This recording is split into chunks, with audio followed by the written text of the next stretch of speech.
Good morning all of you. आज मैं तुम लोगों के साथ एक बहुत ही इंपॉर्टेंट अमेंडमेंट डिस्कस करने जा रहा हूँ।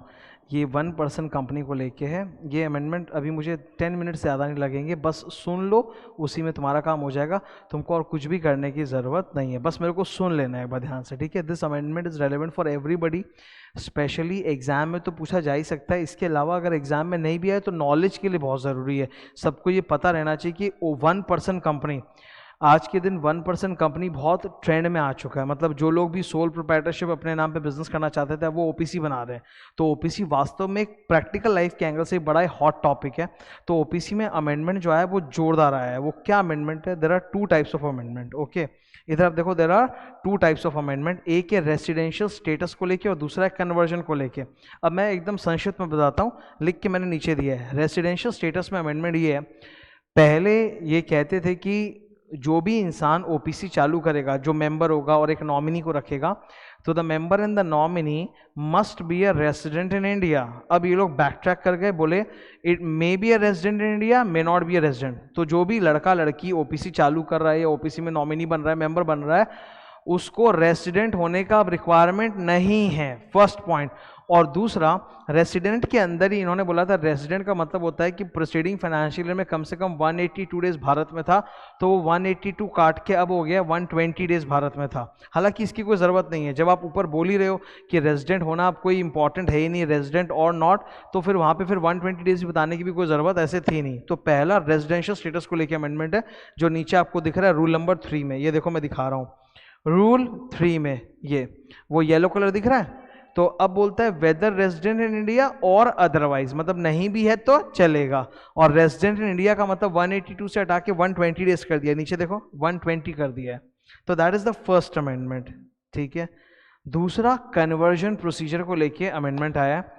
ओपीसी के ऊपर जो एक लिमिट हुआ करती थी, 2 लिमिट्स हुआ करती थी कि ओपीसी का पेड अप कैपिटल 50 लाख के अंदर होना चाहिए and average annual turnover 2 crore के अंदर होना चाहिए। Average annual turnover of the 3 years 2 crore के अंदर होना चाहिए। ये दोनों लिमिट को भी हटा दिया। मतलब अब ओपीसी में paid up capital and average annual turnover को लेके कोई लिमिट नहीं है। यानी ओपीसी का पेड अप कैपिटल आप कितना भी बढ़ा लीजिए, टर्नओवर कितना भी हो जाए, उसको कन्वर्ट होना नहीं पड़ेगा। जो मैंडेटरी कन्वर्जन होता था कि 50 लाख या 2 करोड़ क्रॉस होने पे ओपीसी को प्राइवेट पब्लिक कंपनी में कन्वर्ट होना पड़ेगा, वो खत्म। अब आपको कन्वर्ट होने की जरूरत नहीं, आपके ऊपर से 50 लाख 2 करोड़ का लिमिट हट चुका है। That is first. सेकेंड, ये एक नियम था ना कि कोई भी ओपीसी अपनी इच्छा से 2 साल तक आफ्टर इनकॉर्पोरेशन प्राइवेट या पब्लिक में कन्वर्ट नहीं हो सकता। ये रिस्ट्रिक्शन को भी हटा दिया है। ये रिस्ट्रिक्शन भी अब खत्म हो चुका है। मतलब कोई भी ओपीसी चाहे तो इनकॉर्पोरेशन के बाद तुरंत ही अपने आप को प्राइवेट या पब्लिक कंपनी में कन्वर्ट कर सकता है। तो ये लिमिट हट जाना बहुत बड़ा अमेंडमेंट है, ठीक है। तो अब इसके कन्वर्जन को लेके रूल 6 और 7 में अमेंडमेंट है, वो भी आपको मैं शो कर देता हूँ, देख लीजिए। ये रहा रूल 6। रूल 6 के कन्वर्जन प्रोसीजर में ये रेड हेडिंग को देखो, क्या लिखा है? Conversion procedure OPC converting to private और पब्लिक कंपनी, ठीक है। तो पहला, एनी टाइम वॉलंटरी कन्वर्जन। अब ओपीसी इनकॉर्पोरेशन के बाद कभी भी तुरंत ही आप चाहो तो प्राइवेट या पब्लिक कंपनी में कन्वर्ट कर सकते हो, 2 साल का रिस्ट्रिक्शन नहीं है। सेकंड, 2 तरह के कन्वर्जन होते थे, वॉलंटरी अपनी इच्छा से, दूसरा कंपलसरी। तो कंपलसरी कन्वर्जन का टॉपिक ही खत्म हो गया है, क्योंकि अब 50 लाख और 2 करोड़ की वो लिमिट्स को हटा दिया गया है। INC 5 फॉर्म भी हट गया और अब कंपलसरी कन्वर्जन की दूर दूर तक कोई रिक्वायरमेंट है ही नहीं, ठीक है। अब आपको जो भी कन्वर्जन करना है वो वॉलंटरी कन्वर्जन ही है। तो उसका एक सिंगल प्रोसीजर आपको दिया हुआ है कि कोई भी ओपीसी अगर पीपी में, प्राइवेट या पब्लिक कंपनी में कन्वर्ट होना चाहता है अपनी इच्छा से, तो उसका ये रहा प्रोसीजर, एकदम सिंपल सा। ये वही प्रोसीजर जो हम लोग पहले से पढ़ते आ रहे थे, बस उसको थोड़ा और फ्लावरी लैंग्वेज में लिख दिया गया है, ठीक है।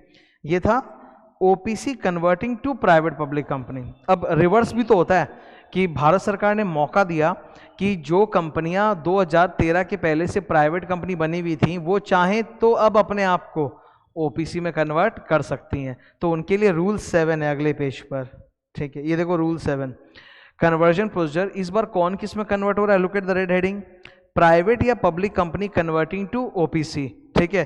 तो पब्लिक कंपनी तो ओपीसी में कन्वर्ट हो ही नहीं सकता। ये मैंने इसलिए लिख के दिया क्योंकि कई जन का डाउट होता है, सर पब्लिक कंपनी को ओपीसी में कन्वर्ट करके दिखाओ। तो सर पब्लिक कंपनी तो अब ओपीसी में कन्वर्ट कभी भी नहीं हो सकता, प्राइवेट ही ओपीसी में हो सकता है। अगर आपको पब्लिक को ओपीसी करना है तो उसका डायरेक्ट कोई तरीका नहीं है। पब्लिक कंपनी को पहले आप प्राइवेट बनाओगे, फिर प्राइवेट को ओपीसी बनाओगे, तो पब्लिक टू ओपीसी डायरेक्ट कभी होता ही नहीं है। तो प्राइवेट कंपनी टू ओपीसी अगर आपको कन्वर्ट करना है तो उसमें एक रिक्वायरमेंट था रूल 7 के अंदर कि any private company that wants to convert to OPC must have its paid up capital within 50 lakh and turnover within 2 crore, क्योंकि 50 लाख और 2 करोड़ का लिमिट था ना पहले, अब तो वो लिमिट हट गया। तो बोला रूल 7 के अंदर भी वो रिक्वायरमेंट हट गई है, मतलब एनी प्राइवेट कंपनी उसका पेड अप कैपिटल कितना भी बड़ा हो, उसका टर्नओवर कितना भी बड़ा हो, वो ओपीसी में कन्वर्ट हो सकता है, लिमिट्स रिमूव्ड। तो ये रूल 7 का अमेंडमेंट है, ठीक है। ये जो आप नोट्स यहाँ पर देख रहे हो ना, ओके, 3 पेज के नोट्स हैं, बहुत ही अच्छे से सुंदर से मैंने सजा के बता भी दिया और दिख रहा है। नोट्स का लिंक आपको नीचे मिल जाएगा। Okay, thank you.